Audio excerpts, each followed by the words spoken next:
Do you want to wake up a year from now and realize that you're still the same person like you were a year before? Still stuck with the same goals, the same problems, and accomplish nothing you said you were going to do. We tell ourselves year after year, this is my year. New year, new me. Feeling all the motivation that comes with the beginning of a new year. But only a few weeks in and you've already given up.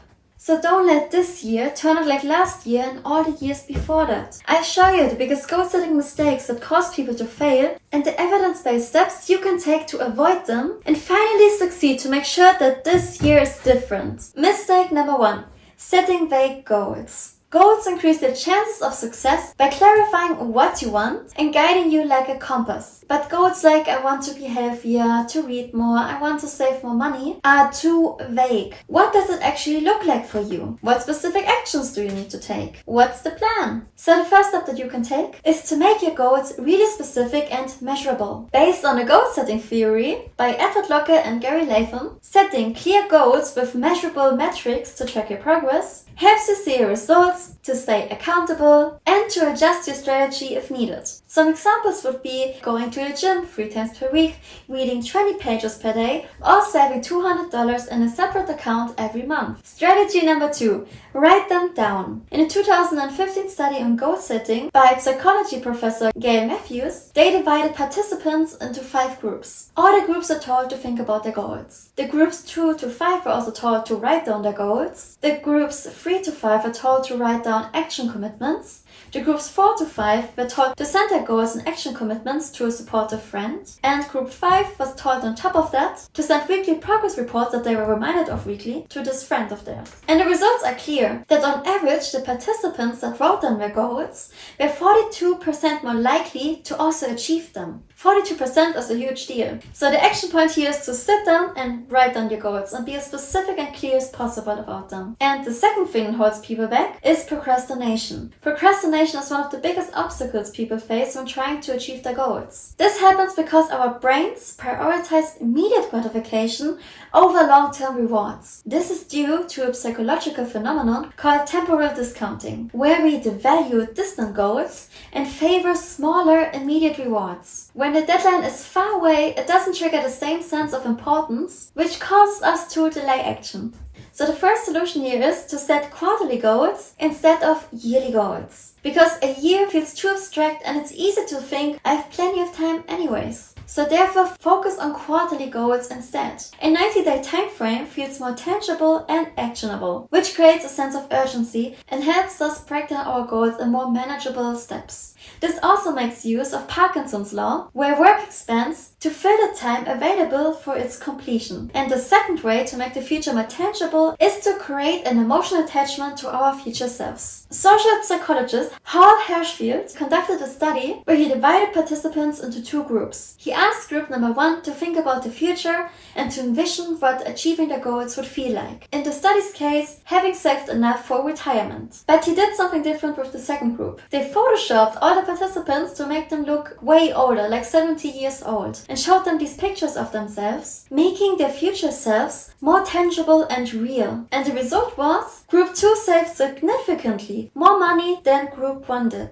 Procrastination often comes from the belief that our future self will handle it. But there is no future us, it's not another person, there's only present us. Delaying tasks into the future doesn't make them easier. It just adds stress, guilt and pressure, which actually makes them even harder to do now. The actions we take now shape the future we get to experience. And to make this method effective, you don't need to have or know how to use Photoshop. You can just use a Snapchat or a TikTok filter that automatically ages you. Take a picture of this filter, save it and put it somewhere where you can frequently see it to build a relationship with your future self. And it's very important that you actually have a picture and not just envision yourself looking older, because images have a very powerful effect on our mind. The third issue people face is losing motivation. We lose motivation when our goals lack purpose or personal meaning. Therefore, solution number 1, tie your goals to an intrinsic motivation. He who has a why can almost bear any how. Discovered in the self-determination theory in 1985 by Deci and Ryan, goals that are tied to personal values, identity, or internal satisfaction are more sustainable than extrinsically motivated goals. And to help you understand the difference, extrinsic motivation is based on external validation and material gains, money, praise, or obligations. While on the other hand, intrinsic motivation is driven by three psychological needs: feeling in control of one's actions, feeling capable, and relatedness, feeling connected to others. Examples of intrinsic motivation are curiosity, passion, or mastery. Intrinsic motivation provides a strong sense of purpose and supports resilience, which makes it easier for us to persist longer, even when times get tough. The action point here is, with every goal you set, ask yourself, why do I want to achieve this goal? Why does it matter to me? Why should I put in the effort? Define your why, and then check to see if this goal is based on extrinsic or intrinsic motivation. Now to the second method. Visualize your progress. When we daydream about our ideal outcome, our brain tends to think that reaching it will be easy and that everything will work out perfectly. But then when reality doesn't meet our expectations and unexpected obstacles come along, we quickly become discouraged and lose motivation. And the solution for this problem was developed by Gabriel Oettingen, and it's called the WOOP method. And it stands for wish, the goal you want to achieve; outcome, what the result of achieving this goal would look like; obstacle, the external and internal problems that may hold you back. And the key here is to focus more on the internal obstacles, like doubts, fears, or habits. And with this step, it's very important to be very honest and specific. For example, if you know that you struggle with discipline, it doesn't help you to pretend that you don't, but instead to accept it and adjust accordingly. And the last step of this method is plan. Write down specific if-then statements so you know what to do when you face these obstacles. An example for this method would be wish to get in shape. The outcome would be feeling healthy, proud, and full of energy. Obstacles, not having motivation after work. And therefore the plan, if I feel tired after work, then I immediately get into my workout clothes and start with a 5-minute warm-up. It's very important to write down these statements to help you strengthen your commitment to them. And a tip to help you come up with these obstacles is to do a pre-mortem. Imagine it is a week or a month from now and you haven't made any progress on your goal. What happened?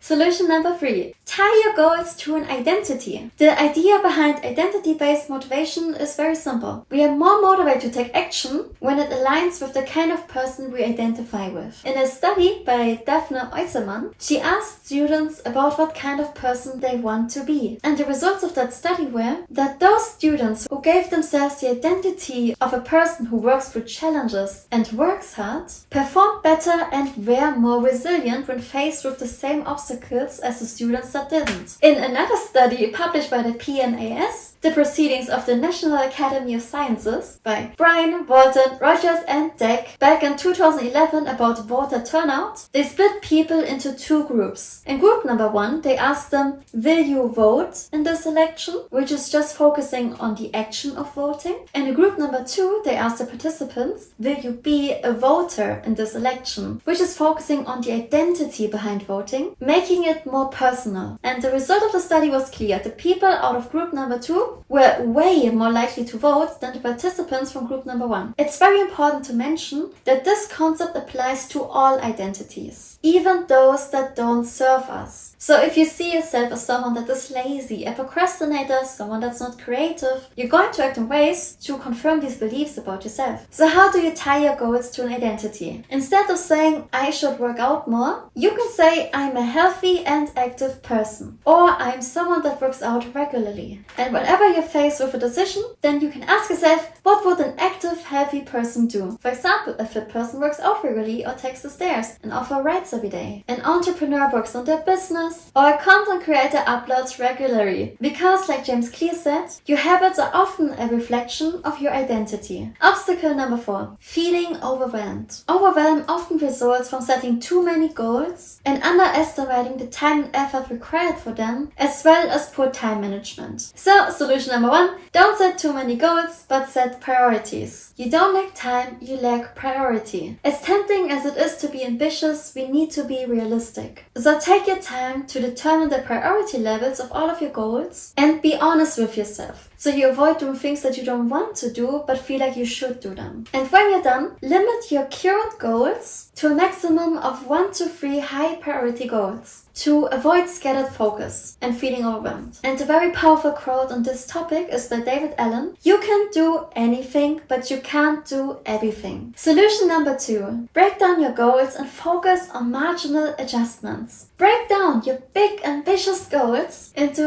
smaller, more manageable steps with clear action plans. Simplify them to their most basic form. An amazing example of one of my favorite TED Talks by Stephen Donayer: if your goal is to read 50 books this year, it's not about reading 50 books, or even just one book, or a chapter, a page, a paragraph, or a sentence. It's about making the decision when you're sitting on the couch at the end of a day to put down your phone, pick up a book, and read just one word. Once you read one word, you'll read 2 words, then a sentence, page, a chapter, a book, 10 books, 20 books, 30 books, 50 books. Just like that. It all comes down to the first decision to putting down your phone and reading just one word. The biggest benefit of this method is that you don't have to think. You only need to focus on the immediate next step that you can take. And when you're choosing to follow this path, make sure to reflect regularly to ensure that you're on the right track. And solution number 3, celebrate small wins. Set frequent milestones to create opportunities for accomplishment, helping you maintain momentum. And reward your progress to reinforce positive behavior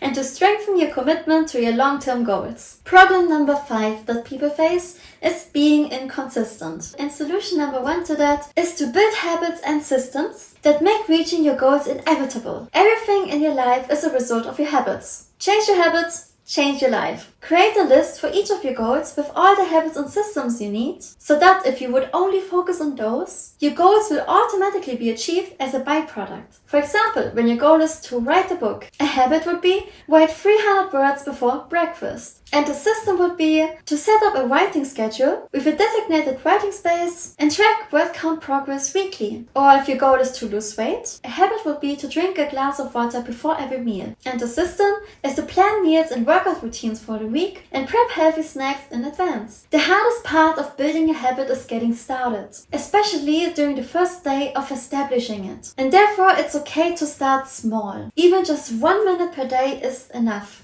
The most important part is showing up consistently. And the second solution, review and track your goals regularly. It's easy to stop making any progress when we can't even remember what our goals were. And the solution here is look at your goals once per week, if not every day, and monitor your progress. You can do this by having weekly check-ins with yourself to assess how your progress is going and to adjust your strategy if necessary and to set weekly priorities. Some questions to help you get started: what worked, what didn't, and what lessons did I learn? You can use journals, apps, or habit trackers to see your progress more clearly. This doesn't have to take hours. Just spend a few minutes each week or even every day to reflect over your goals is all you need. And mistake number 6 is a lack of accountability. And a single and simple solution for this is to use social accountability. Do you remember the study we talked about by Gail Matthews about writing down your goals? The group that had a friend to keep them accountable and have weekly check-ins with accomplished the most out of all the other groups. And the way you can use social accountability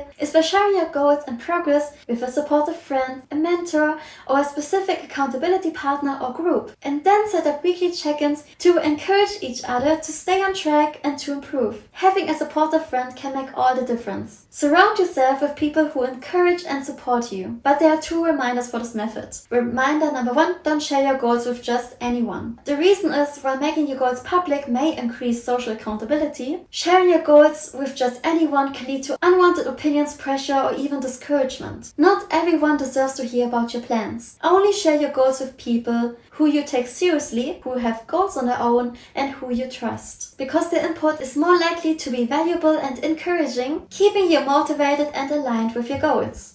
Like Oprah said, don't share your dreams with people who are not on the same wavelength as you. There are people who are not capable of understanding your vision. And the reminder number 2 is don't talk about your goals too much. The more you talk about your goals, the more you will feel validated through the admiration of others, which can trick your mind into thinking that you've already accomplished the goal, even though you haven't made any real progress. Talk less and focus more on taking action. So that was a lot of information. That's why I created a free workbook for you where I summarized summarize all of the information from the video into practical actionable steps that you can take, that you can download on my website down below, to help you accomplish these goals and to make this year different. And the last reminder, you don't need anyone's permission to create the life you want for yourself. If you want to make a change, stop being a spectator of your life and start making active decisions. Don't let self-doubts hold you back. Focus on the progress and not on the setbacks. And remember, if someone else has done it, so can you. They are human, you are human. There's no difference. The only thing that can stop you from reaching all of your goals